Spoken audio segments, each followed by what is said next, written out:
इसी तरह से सारे ग्रेट पिरामिड्स ऑफ इजिप्ट का अनरिस्ट्रिक्टेड एक्सेस मिल गया है। ये मेरे आज तक की देखी गई सबसे कूल चीज है। हम एंशिएंट फेरोज के टूम के अंदर जाने वाले हैं, ऐसी जगह जहाँ एंटर करना लिटरली इलीगल है क्योंकि यहाँ बहुत खतरा है।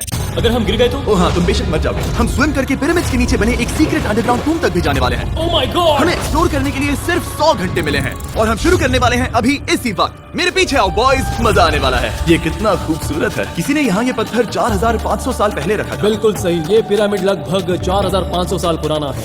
जिस पैसेजवे में हम हैं वो हमें वहाँ ले जाता है जिसे इजिप्टोलॉजिस्ट कहते हैं किंग खुफू का टूम, वो फेरो जिसने शायद पिरामिड बनवाने का हुक्म दिया था। ये कमरा द ग्रैंड गैलरी कहलाता है। हमने इस पिरामिड का कितना % एक्सप्लोर किया होगा? शायद हमें इस सवाल का जवाब कभी ना मिले। ये सबसे कूल तरीका था जवाब देने का। ये वो कमरा है जहाँ किंग को दफनाया गया था, जहाँ तक हमें विश्वास है। हाँ। तो चलो चले। हाँ। बॉयज ये देखो, ये क्या है? 4600 साल पहले इस कमरे में शायद किंग का ममीफाइड शरीर रखा था। ये देखने से पहले सबसे वीडियो को एक लाइक करके चैनल को सब्सक्राइब कर लो और कमेंट में अपने फेवरेट क्रिकेटर का नाम बताओ। और भी एक चेम्बर है जिसे हमने अब तक नहीं ढूंढा है और उसमें शायद राजा का शरीर हो सकता है। पता है क्या, इस वीडियो में हम वही ढूंढने वाले हैं क्योंकि हम सच में पिरामिड्स के सैकड़ों फीट नीचे से लेकर धरती के सबसे बड़े एंशिएंट पिरामिड की सबसे ऊंची चोटी तक एक्सप्लोर करने वाले हैं। ये तो जबरदस्त था। दूसरे बड़े पिरामिड्स को एक्सप्लोर करने से पहले मैं तुम्हें बेस कैंप दिखाना चाहता हूँ। हाँ, ये बढ़िया है। हमारे पास एक डिनर टेबल है, कुछ टेंट्स हैं सोने के लिए और ओके। यहाँ तक कि हमने लाइट्स भी लगाई हैं ताकि तुम पिरामिड्स को कैंप से देख सको। ये इस दुनिया की सबसे महंगी नाइट लाइट होगी। ये है वो पिरामिड जिसे हम एक्सप्लोर करने वाले हैं। मुझे सुबह 5 बजे शुरू करना है तो सब जाके सो जाओ। ये पिरामिड्स अपने समय के लिए इतने टेक्नोलॉजिकली एडवांस थे कि कुछ लोग इनका क्रेडिट प्री इजिप्शियन सिविलाइजेशन को देते हैं, जबकि कुछ लोग तो एलियंस की थियरीज की ओर भी इशारा करते हैं। लेकिन इजिप्टोलॉजिस्ट को यकीन है कि इन्हें पहले के इजिप्शियंस ने अपने किंग्स के टूम्स के रूप में बनाया था। और इस वीडियो के अंत तक हम पता लगा लेंगे कि इनमें से कौन सी थियरी सच है। ठीक है बॉयज, उम्मीद है तुम अगला पिरामिड एक्सप्लोर करने के लिए तैयार हो, द पिरामिड ऑफ खाफरे। आखिर इस विशालकाय रचना की खासियत क्या है? हमें ये समझ आया कि हर पिरामिड के बाहर की केसिंग कैसी दिखती थी। एक जमाने में ये सब ऐसे ही दिखते थे। मतलब जैसे एलियंस ने इन्हें बनाया था वैसे? एलियंस ने नहीं बनाया। रामी हमें धरती के नीचे लगभग 100 फीट खाफरे के पिरामिड में गहराई तक ले गया। यहाँ एक ऐसी जगह है जहाँ इस आधुनिक दुनिया में से शायद ही कोई गया होगा। सच कहूँ तो हमें भी नहीं पता था कि हमें नीचे जाकर क्या देखने को मिलेगा। एंशिएंट इजिप्शियंस के पास कार्डबोर्ड था। हम काफी समय से मानते थे कि किंग काफरा को यहाँ दफनाया गया था और अब लोग यहाँ पर सामान रख रहे हैं। वो पिरामिड को रिस्टोर कर रहे हैं। जिमी, उन्हें औजार तो चाहिए होंगे ना? यानी कि असली बरियल चैम्बर कहीं और है। हाँ, रामी हमें उस रूम में ले गया जहाँ किसी जमाने में किंग काफरा की बॉडी को दफनाया गया था। मुझे एक बड़ी सीलिंग दिख रही है। हम इस पिरामिड के बहुत अंदर है। हम पहुँच गए किंग काफरा का असली बरियल चेम्बर। मैंने इससे अच्छी चीज आज तक नहीं देखी। भाई क्या बात है! ये क्या है? रुको, उस तारीख को देखो। जिसने ये लिखा है उसी ने टूम को डिस्कवर किया था। ये उसका दावा है कि उसने इस टूम को डिस्कवर किया। फेरो को यही दफनाया गया था। किंग काफरा के मरने के बाद उन्हें यही रखा गया था। इसके अंदर लेटना अपमानजनक तो नहीं होगा? अगर मैं तुम्हारी जगह होता तो उसकी जगह शराब को लेकर ज्यादा डरा होता। वैसे उस शराब से क्या होता है? कोशिश करके देखो। नहीं। ठीक है, चलो शराब के लगने से पहले यहाँ से निकलते हैं। ओह माय गॉश, ये पिरामिड तो शानदार था। राजा का मकबरा हमारे ज्यादातर सवालों का जवाब नहीं दे पाया, लेकिन पिरामिड्स के नीचे गहराई में स्थित अंडरवर्ल्ड का एक दरवाजा शायद वो चीज है जिसकी हमें तलाश थी। ये गॉड ओसिरिस का टूम्ब है जहाँ बहुत ही Oh कम my God. इंसान गए हैं। हम क्या कर रहे हैं? और जाहिर सी बात है अंडरवर्ल्ड के देवता का टूम्ब भी काफी गहराई में होगा। अब ये क्या है? ये देखकर तो बहुत गहरा लग रहा है। काल पहले तुम जाओ। Oh my gosh, oh my gosh, वो इतने आराम से नीचे कैसे जा रहा है? ये बस एंट्रेंस है काल। हाँ, अंडरवर्ल्ड के गॉड के पास जाने का। ये सीढ़ी काफी लंबी है। ये सच में बहुत गहरा है। अगर तुम गिरे तो ओह हाँ, तुम पक्का मर जाओगे। हाँ। अब तो सच में डर लग रहा है। मुझे इसे मजा नहीं आ रहा है। और जहाँ हम सब पहले से ही डरे हुए थे, वहाँ आगे जाके हमें ये दिखा। 3000 साल पुराना इंसान। इंसान? मैंने इसे हाथ में क्यों पकड़ा है? ये खोपड़ी का हिस्सा ये है? एक खोपड़ी है। हाँ। Oh my God. जब हम नीचे जाएंगे हम इतनी गहराई में होंगे कि ऑक्सीजन की कमी से बेहोश होने का भी खतरा रहेगा। बिल्कुल सही। अब चैंडलर ओजाइरिस की कब्र की ओर बढ़ रहा है। ठीक है, ये मैं चला। ओह, मैं पानी में हूँ। वो तुम महसूस कर सकते हो कि यहाँ की हवा थोड़ी पतली है। रुको, ये क्या है? यहाँ एक पत्थर है। ये पत्थर या कोई ढक्कन?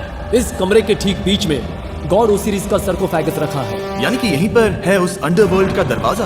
हाँ, तो अंदर जाकर देखो। क्या पानी के अंदर? वेल, हाँ। ठीक है, ठीक है, ठीक है, ठीक है, ठीक Come है। on. Oh my God. माना जाता है कि ये सर्कोफेगस दरअसल अंडरवर्ल्ड का दरवाजा है और शायद यहाँ पहले कोई भी इंसान नहीं आया। कितना गहरा है? ओह माय गॉड, मैं यहाँ क्यों हूँ? मैं एक यूट्यूबर हूँ। हम यहाँ क्या? जरा ऊपर राइट में उस कोने को देखो, वहाँ एक सुरंग है जो किसी को नहीं पता कहाँ जाती है। काल वहाँ ऊपर जाओ। क्या मैं सच में वहाँ जा सकता जिमी हूँ? उसे मत जाने दो। मैं बहुत डर गया हूँ ब्रो। काल, ये सही नहीं है। मैं ऐसी सुरंग में हूँ एंशिएंट इजिप्ट में जहाँ कभी कोई नहीं गया होगा। कोई इतना पागल नहीं होता। क्या तुम हमें बता सकते हो वहाँ क्या हो रहा है? मैं सुरंग में एक मोड़ पर हूँ और ये छोटी हो रही है। भाई मैं सचमुच में मजाक नहीं कर रहा हूँ, मैं यहाँ सच में फंस चुका हूँ। Oh my। काल तुम इतिहास बना रहे हो। मेरे पास मुश्किल से 1 इंच की जगह बची है। उसे ऑक्सीजन की सेफ लिमिट से ज्यादा समय हो गया है। क्या हम बाहर निकल सकते हैं? मैं रेडी हूँ। तो इससे पहले कि हम सचमुच मर जाते और खुद अंडरवर्ल्ड को देखते, बाहर निकलने का आसान तरीका नहीं है ना? हम जितनी जल्दी हो सके वहाँ से बाहर निकल गए, क्योंकि मैं इतना तो जीना चाहता हूँ कि गीजा के महान पिरामिड्स के उन गुप्त रास्तों की खोज कर सकूं, जहाँ आज के समय में स्पेस में जाने वाले लोगों से भी कम लोग गए हैं। मेरे साथ ऊंट की सवारी कौन करेगा? चलो सवारी करें। छूकर देखो, छूकर लेकिन देखो। वो नहीं चाहता। क्या तुम्हें कभी ऊंट ने काटा है? हाँ क्या? हाँ, दर्द हुआ था? बहुत। ओह, ओह। मैंने कहा था। आज भी हम खूब एक्सप्लोर करेंगे। विश्वास नहीं हो रहा। चैंडलर तुम ठीक हो? ओ नहीं, खींचो खींचो। मुझसे नहीं हो रहा। मुझे इस पर से उतारो ब्रो। ब्रो ये कितना अच्छा लग रहा है। शायद अब तक का सबसे कूल शॉट है। मैं ऊंट पर सवार हूँ और मेरे पीछे है the great pyramids of Egypt. Bro ये तो पागलपन है। और अब गीजा प्लेटो के डायरेक्टर हमारे साथ तीसरे पिरामिड की खोज के लिए जुड़ रहे हैं, द पिरामिड ऑफ मेनकाउरे। अगर आप नीचे देखेंगे तो आपको अभी भी 4600 साल पुराना ग्रेनाइट दिखेगा। ये इलस्ट्रेशन आपको दिखाएगा कि ये पहले कैसा दिखता होगा। वाओ! लेकिन अब 5000 साल बाद ये कुछ ऐसा दिखता है। ये है मेरा दोस्त नोलन। क्या हम उसे वहाँ झांकने के लिए भेज सकते हैं? हाँ, मुझे ऐसा करने को मिला जो आमतौर पर गैर कानूनी है। नोलन संभल कर। क्या आप नोलन पर चिल्लाना शुरू कर सकते हैं? वो डर जाएगा। किसी भी पिरामिड पर चढ़ने के ज्यादा मौके नहीं मिलते। मैं तो ये मौका नहीं गंवाने वाला। रुक जाओ, तुम नीचे आओ, नीचे नीचे आओ। ओह माय गॉड, तुमने मुझे डरा दिया था। ओह माय गॉड, मुझे लगा कि मैं आज गिरफ्तार हो जाऊंगा। आगे बढ़िए सर। चलो शुरू करें। वो रुको रुको, कैमरा नीचे करो। यहाँ इतना अंधेरा क्यों है? क्योंकि हमने लाइट बंद की थी। ओह, तो ये बात थी। ठीक है, रास्ता दिखाइए। पिरामिड की इन सीढ़ियों ने हमें जमीन में 100 फीट नीचे उतार दिया, जहाँ एंशिएंट इजिप्शियन इतिहास में पहली बार डेकोरेटिव कार्विंग्स की गई थी। ये क्या है? झूठे दरवाजों का डेकोरेशन। फर्स्ट डायनेस्टी के किसी भी पिरामिड में नक्काशी नहीं थी, सिर्फ इस पिरामिड को छोड़कर। तो इसे 4-5 हजार साल पहले बनाया गया था। 4600 साल पहले। पिरामिड की ओर गहराई में जाते हुए अगली सुरंग हमें एक ऐसी जगह ले गई जिसे कहते हैं मेनकाउरे का एंटी चैम्बर। वो यहाँ पर तो बहुत सारा इतिहास है। उस कमरे में क्या है? मैं तुम्हें बता सकता हूँ वहाँ कुछ नहीं है। आप वहाँ ऊपर गए हैं? नहीं, तो फिर कैसे पता वहाँ कुछ क्योंकि मैं नहीं? यहाँ से देख सकता हूँ। तो हाँ, वहाँ देखो, ओह। बस एक सुरंग है और कुछ नहीं। हाँ, मुझे अभी दिखाई दिया। हाँ। सवाल पूछना जरूरी है। द पिरामिड ऑफ मेनकाउरे, जो अपने कॉम्प्लेक्स पैसेजवेज के लिए जाना जाता है, वो हमें ले गया उसके बरियल चेम्बर तक। तो ये है किंग का कमरा और इसकी गुंबदनुमा छत भार को झेलने के लिए बनाई गई थी। उन्होंने 5000 साल पहले ये सब कैसे जाना? अगर तुम पिरामिड बना सकते हो तो कुछ भी बना सकते हो। हाँ, कुछ भी कर सकते हो। कुछ भी कर सकते हो। बाहर आते वक्त मेरे मन में एक सवाल आया, इस पिरामिड के बाहर 3 और छोटे पिरामिड्स क्यों बने हैं? ये 3 छोटे पिरामिड्स क्या हैं? मेनकाउरी ने अपनी 3 पत्नियों के लिए ये छोटे पिरामिड्स बनवाए थे। तो मेनकाउरी की 3 बीवियां थीं और ये उनकी कब्रें हैं। हाँ, नोलन इधर आओ। ओह नोलन, गॉड। उसकी 3 बीवियां हो सकती है, तो तुम एक तो ढूंढ ही सकते हो। हाँ, मेरी कोशिश पूरी है। मुझे एक मम्मी मिली है, वो पैसों की मांग नहीं करेगी, वो हमेशा तुम्हारी सुनेगी, ज्यादा बात नहीं करेगी। ये तुम्हारे लिए सही आइडिया तो है। मुझे एक मम्मी दे रहे हो? हाँ, तुम्हारा प्यार ढूंढने के लिए हम क्या क्या नहीं करते। अशरफ के साथ हमारा सफर खत्म होने वाला था, लेकिन पहले मैं उनसे एक बात क्लियर करवाना चाहता था। क्या एलियंस ने पिरामिड्स नहीं बनाए? एलियंस, कम ऑन, मेरा दिल मत तोड़ो। तो हमारे पास पूरे इजिप्ट में 124 पिरामिड्स हैं। तो हर बार मैं एलियंस को बुलाऊं, आओ मेरे लिए पिरामिड बनाओ, ऐसा नहीं हो सकता। ये सब हाँ। इजिप्शियंस ने बनाया है। जरीक, क्या फिर से एलियंस की बात मत करना। तुम इन्हें नहीं- इजिप्शियंस ने बनाया है। तुम एक पिरामिड बना सकते हो, तो फिर तुम कुछ भी कर सकते हो। Let's go. और कुछ भी कर सकते हैं से मतलब था एक विशाल आधे इंसान आधे शेर वाले पर्वत जैसी मूर्ति भी बना सकते हैं, जो मुझे विश्वास है कि रहस्यों से भरी पड़ी होगी। अब हम स्फिंक्स पर हैं, डॉक्टर जाही के साथ, जिन्होंने लगभग यहाँ की हर एक चीज की खोज की है। मैंने ऑनलाइन पढ़ा था कि स्फिंक्स के नीचे एक मंदिर दफन है जो सोने से भरा हुआ है, और मैं यही पता लगाने के मिशन पर हूँ। कौन सही है, डॉक्टर जाही या फिर इंटरनेट पर मिलने वाली कॉन्स्पिरेसी थियरीज? ठीक है, सुनो, यस सर। मेरी मदद करो। वो ये एक एंट्रेंस है? हाँ बिल्कुल, विश्वास नहीं हो रहा, मैं स्फिंक्स के अंदर जाने वाला हूँ। मुझे देखना है वो मंदिर असली है या नहीं। मुझे नहीं लगता मैं फिट हो पाऊंगा। हो जाओगे। वाओ, ये कूल है। ठीक है, देखते हैं यहाँ सोना छुपा है या नहीं। जाही, मुझे बस एक खाली गड्ढा दिख रहा है। तो तुम मुझे अभी के अभी उस पर एक बयान दोगे? मुझे एक बयान ठीक है चाहिए। जाही, स्फिंक्स में कुछ भी नहीं है। जिमी, तुम इतिहास रचने जा रहे हो। और भविष्य के लिए एक संदेश छोड़ने से ज्यादा बेहतर इतिहास रचने वाला काम और क्या हो सकता है? क्या लगता है ये कागज यहाँ कितने साल तक बचा रहेगा? हजारों सालों तक। सच में? अब इसे दफना देते हैं। इस लेटर के साथ क्या मैं ये सोने का स्वॉर्म भी दफना दूं? परफेक्ट। ये $10,000 का है। सच में? ये भविष्य के लिए है। यो, और लगता है इंटरनेट की कॉन्स्पिरेसी थियरी सही निकली, क्योंकि अब स्फिंक्स के अंदर सोना है, दुनिया के सबसे रेयरेस्ट स्वॉर्म की बदौलत। गाइस, मैं तुम पर भरोसा करता हूँ कि तुम इसे चुराओगे नहीं। अब तक मैं ये सोचने लगा था कि बाकी बॉयज क्या कर रहे होंगे, तभी मुझे ऊपर से ये आवाज सुनाई दी। जाही, क्या तुम्हें हेलीकॉप्टर्स की आवाज आ रही है? मुझे यकीन नहीं हो रहा हम ये कर रहे हैं। किसी तरह बॉयज ने इजिप्शियन मिलिट्री और गवर्नमेंट को इन्हें यहाँ हेलीकॉप्टर में घूमने देने के लिए राजी कर दिया, जिस बीच जाही और मैं स्फिंक्स एक्सप्लोर कर रहे थे। ये एक शानदार दिन है। लेकिन इस पूरे एक्सपीरियंस का सबसे कूल हिस्सा अभी बाकी था। आप हमें ग्रेट पिरामिड की शिखर तक ले जाएंगे, तब आप कैमरा पर कुछ ऐसा दिखाएंगे जो आपने कभी किसी को नहीं दिखाया। कमाल की चीज। कोई स्पॉइलर नहीं, ये वीडियो आगे और बेहतर होता जाएगा। और इससे पहले कि हम पिरामिड की चोटी पर चढ़ते, हमने सोचा और भी छुपे हुए राज ढूंढने के लिए इससे बेहतर जगह और क्या हो सकती है जहाँ लगभग किसी को जाने नहीं मिलता। रामी, हम कहाँ हैं? हम एमरी की कब्र के सामने, एक ऐसी जगह जहां लोगों का जाना पूरी तरह से इलीगल है। इसीलिए से आप ही खोलोगे। जाने से पहले ये बात बेहद बेहद जरूरी है कि तुम किसी भी दीवार को ना छुओ। क्या तुम सुन रहे हो नोलन? मैं नहीं सुना छूंगा। ना? तुम बाहर ही रहना, वही ठीक है। हे फिंगर फूड। मैं दीवार नहीं छूंगा। फिंगर फूड तुम्हें दीवार छूना पसंद है? दीवार छूने वाला। हे बटर फिंगर्स। ओह रेडी? हाँ, मैंने सोचा था कि मैंने सब कुछ देख लिया है, लेकिन जो मैंने इस कब्र में देखा उसके लिए मैं तैयार नहीं था। वो गाइस, यहाँ अंदर आओ। ओह माय गॉश, ओह ये तो खूबसूरत है। ये उस समय की हाई प्रीस्ट की कब्र थी जो मानो उस समय के पोप की तरह था। यहाँ कोई भी नहीं आ सकता क्योंकि ये रंग यहाँ 4600 सालों से टिके हैं और आगे भी टिकनी चाहिए। ये ड्राइंग 4600 साल पुरानी है। सही कहा, 4600 ये साल हर पुरानी। जगह है। वाह, ऐसे टूम्स कभी कभी पिरामिड से भी ज्यादा इंपॉर्टेंट होते हैं क्योंकि इनसे पता चलता है कि इजिप्शियंस कैसे रहते थे। ये वो ड्राइंग है जिससे हमने पता किया कि एंशिएंट इजिप्शियंस वाइन कैसे बनाते थे। सच में? यहाँ अंगूरों को मसला जा रहा है। ये है वाइन बनाने की प्रक्रिया और फिर वाइन के लिए बॉटलिंग तक। तो ये एक तरह का YouTube वीडियो है 5000 साल पुराना। ये एक हाउ टू वीडियो है। मैंने आज से पहले कभी भी इतना सुंदर कमरा नहीं देखा। रुको काल, यहाँ और भी कुछ है। वाओ, ये सब क्या है? यहाँ के आम एंशिएंट इजिप्शियंस हाई प्रीस्ट आयमरी को नॉर्मल ऑफरिंग्स दे रहे हैं जो ये पसंद आते हैं। जैसे mister beast lab swarm season 2 का शोर हो रहा है, वैसे ही इजिप्ट में हमारा चौथा दिन शुरू हुआ। हम इस दिन की शुरुआत कर रहे हैं कारीगरी के टूम्स देखकर और एक्सकवेशन में हाथ बटाकर। आज का दिन बहुत अच्छा होगा, चलो मजे करते हैं। और क्योंकि सिर्फ 24 घंटे बचे थे, हमने सोचा कि हमें ऊँटों को हटाकर कुछ तेज लेना चाहिए। जिमी तैयार हो? हाँ, भगाओ। ये पागलपन है। मजा आ गया। ये बहुत ज्यादा मजेदार है। Let's go. और पिरामिड के पास होना अलग ही है। हम पहले उन ऊँटों पर क्यों थे? ऐसा लग रहा है जैसे मैं इंडियाना जोन्स हूँ। हम कारीगरों की कब्र के यहाँ हैं। देखते हैं हमें कुछ मिलता है या नहीं। और कारीगरों की कब्र में जाने के लिए डॉक्टर जाही से बेहतर और कौन हो सकता है? ये सब पिरामिड को बनाने वाले लोगों की कब्रें हैं। जाही के हिसाब से यहाँ वो लोग दफनाए गए थे जिन्होंने पिरामिड्स को बनाया लगभग 4600 साल पहले। कई दूसरे टॉम्स में जिमी तुम खूबसूरत पेंटिंग्स देख सकते हो, लेकिन ये लोग गरीब थे। ये तो वाकई में बहुत सुंदर है। इस आदमी का नाम है नेफरथीस। मुझे पता है आप क्या सोच रहे हैं, बस इसीलिए क्योंकि दीवार पर लिखा है कि जिन लोगों ने पिरामिड बनाए वो यहाँ दफन है। इसका मतलब ये नहीं कि ये सच है। और मैं भी यही सोचता था जब तक मैंने ये नहीं देखा।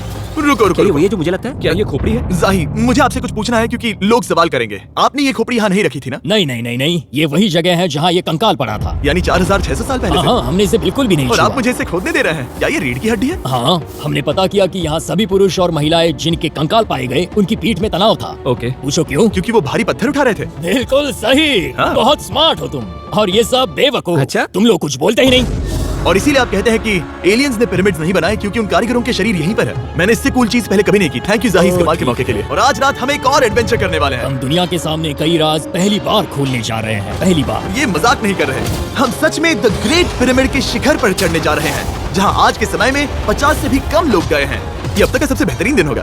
परफेक्ट। लेकिन द ग्रेट पिरामिड के शिखर पर चढ़ने से पहले हमें बेस कैंप जाकर अपनी ताकत को रिचार्ज करना होगा। तुम जानते हो मैंने सबको यहाँ क्यों बुलाया? इसका आप सभी को इंतजार था। आखिरकार हम द ग्रेट पिरामिड के शिखर पर चढ़ने जा रहे हैं। ये पिरामिड का वो हिस्सा है जहाँ से हम चढ़ने वाले हैं। हमें शुभकामनाएं दो। इस पिरामिड को पूरी तरह से एक्सप्लोर करने से पहले हमारे गाइड ने सुझाव दिया कि सबसे ऊंचे पॉइंट पर जाने से पहले हम सैकड़ों फीट नीचे इसके सबसे निचले पॉइंट पर जाएं। हम इस 300 फीट लंबी सुरंग में क्यों जा रहे हैं? वेल, तुम ऐसी चीजें मांगते हो जो और कोई नहीं मांगता। फिरोज ने ऊपर जाने के लिए सीढ़ियाँ क्यों नहीं बनाई थी? क्योंकि वो अपने मम्मीज और खजाने की रक्षा करना चाहते थे। पिरामिड का पॉइंट वही है। पिरामिड्स की वजह से मुझे 6 फुट 5 होने का अफसोस होता है। डूड, तुम्हें लंबा नहीं होना चाहिए था। ब्रो देखो ये सुरंग कितनी गहरी है। मैं इतना लंबा क्यों हूँ? कह दो कि हमने आधा रास्ता पार कर नहीं, लिया। हम आसपास भी और वो झूठ नहीं बोल रहे थे। ये सुरंग सैकड़ों फीट तक चलती रही, लेकिन इन छोटे रास्तों में लगभग 1 घंटा संघर्ष करने के बाद मेरे घुटने ओह, लग रहा है जैसे जिंदा दफना दिया गया है। हम आखिरकार नीचे पहुंच ही गए। वो मैं खड़ा हो सकता हूँ। रामी, सिर का हल्का लगना नॉर्मल है? वेल, हम अभी भी 300 फीट नीचे आए हैं। मेरे घुटने तो गए, मुझे बचाओ। वो ये तो बहुत बड़ा है। जब हमने इसे पहली बार ढूंढा तो हम इस विशाल कमरे में आए और हमें यहाँ कुछ भी नहीं मिला। ये खाली क्यों था? ये एक और छलावा था। उन्होंने सिर्फ छलावा देने के लिए इतनी सारी मेहनत सही की। समझे। अब जरा क्या सोचो। जो कमरा हमें मिला वो असली चेंबर था? हाँ, वो भी छलावा था। जिसका मतलब ये हो सकता है कि कुफू का शरीर अभी भी यहीं कहीं हो, इस पिरामिड में, जिससे ये साबित होता है कि पिरामिड्स को इजिप्ट के राजाओं की कब्र के रूप में बनाया गया था। लेकिन इस डिकॉय चेंबर में पिरामिड की सबसे गहरी जगह भी शामिल थी। दोस्तों, मैं वो आदमी बनूंगा जो सबसे नीचे गया है। मैं पिरामिड में सबसे निचले हिस्से पर हूँ। और अब जब हम पिरामिड के सबसे निचले हिस्से पर हैं, चलिए ऊपर चलते हैं। यहाँ से यानी कि सबसे निचले पॉइंट से वही लंबी सुरंग हमें डॉक्टर शाही के पास ले आई, जिसके बाद हमने पिरामिड के शिखर पर चढ़ना शुरू कर दिया। और अब मैं चाहता हूँ कि तुम उन 5 लोगों को चुनो जो हमारे साथ जाएंगे, समझे? सिर्फ 5? 5। यहाँ कौन रुकेगा? Alright. Rock paper scissors shoot. नहीं। ठीक है नोलन, तुमसे मिलकर अच्छा लगा। मैं ईमानदारी से जीता। और फिर हम किसी तरह उसी सुरंग में पहुंच गए जिसके जरिए हम पहले दिन राजा के कमरे तक पहुंचे थे। हमने वीडियो की शुरुआत इस सुरंग से की थी, पर अब वीडियो के अंत में हम ऊपर के सीक्रेट रूम्स में जाएंगे। क्या आप मानेंगे कि पिछले 5000 सालों में 50 लोग से भी ज्यादा कम लोग ऊपर गए हैं? अब बताना सही रहेगा कि मुझे ऊंचाई से डर लगता है। ये बताने का इससे बुरा टाइम कोई होगा ही नहीं। और मैं आपको बता दूं कि यहाँ चढ़ना कोई आसान काम नहीं था। सीढ़ी के ऊपर पहुंचने के बाद एक और छोटा सा रास्ता था। चैलेंज के अंतिम घंटों में हम पिरामिड की चोटी पर चढ़ रहे हैं। ये मुश्किल है। शाबाश जिमी, बहुत अच्छे। झूठ नहीं बोलूंगा, मुझे लगा ये आसान होगा। अब ये यहाँ क्या है? हम अब तीसरे चेम्बर में हैं। हमारे नीचे 2 चेम्बर्स हैं, लेकिन सबसे इम्पोर्टेंट वाले हैं 3, 4 और 5। और अब कमरा नंबर 4। ठीक है, चलो आगे बढ़ते हैं। Okay, let's go. Chamber number 4। वो काल, जरा ये देखो। हम पिरामिड के सबसे ऊपरी हिस्से में जाने वाले हैं। ये अब तक का मेरा सबसे फेवरेट वीडियो है। कितना अच्छा है ना कि नोलन यहाँ पर नहीं है। हाँ, ये इस पूरे वीडियो का मेरा सबसे फेवरेट पार्ट है। खैर जो भी हो, चलो ऊपर चलते हैं। चलो चले। ओह माय गॉश, जाही, हाँ, आपने ये कैसे किया? मुझे कोई आइडिया नहीं। और इसी के साथ हम सब पिरामिड के अंदर सबसे ऊंची जगह पर हैं। हम पहुंच गए चैंडलर। ओह माय गॉश, यहाँ कितने सारे चमगादड़ हैं। भाई वो क्या है? मैं नहीं चाहता था ये वीडियो ऐसे खत्म हो। हमारे पास बस 2 मिनट बचे हैं और चमगादड़ ने हम पर जिमी, यहाँ उस ग्रुप के लोगों का नाम है जिन्होंने पिरामिड्स को बनाया था। एबर मतलब टीम, सिमसू मतलब दोस्त, करतूश, खूफू। इसका मतलब है कुफू के दोस्त या कुफू का गैंग। कुफू। ये 4600 साल पहले लिखा गया था। सही कहा। इस वीडियो के दौरान हमने जितना हो सका उतना पिरामिड्स के ओरिजिन्स के बारे में सीखा और इजिप्टोलॉजिस्ट ने हमें जो सबसे बेस्ट सबूत थे वो दिखाए। इजिप्शियंस हाँ। कमाल के लोग थे। काम करने वाले कारीगरों की कब्रों से लेकर पास में दफनाए गए कंकालों तक, जिनकी हड्डियां मैनुअल लेबर से अफेक्टेड थी, स्पिंक्स के नीचे छुपे कमरों और खजानों की खोज तक। यहाँ नीचे एलियंस नहीं है। रिसर्चर्स के लिए ये प्राचीन कलाकृति इस बात का ठोस सबूत है कि इन पिरामिड्स को एंशिएंट इजिप्शियंस ने ही बनाया है, अपने फेरोज के लिए एक टूम्ब के रूप में। हमारा एडवेंचर बस यहीं तक था। मुझे नहीं पता इजिप्ट ने हमें ये सब करने की अनुमति कैसे दी।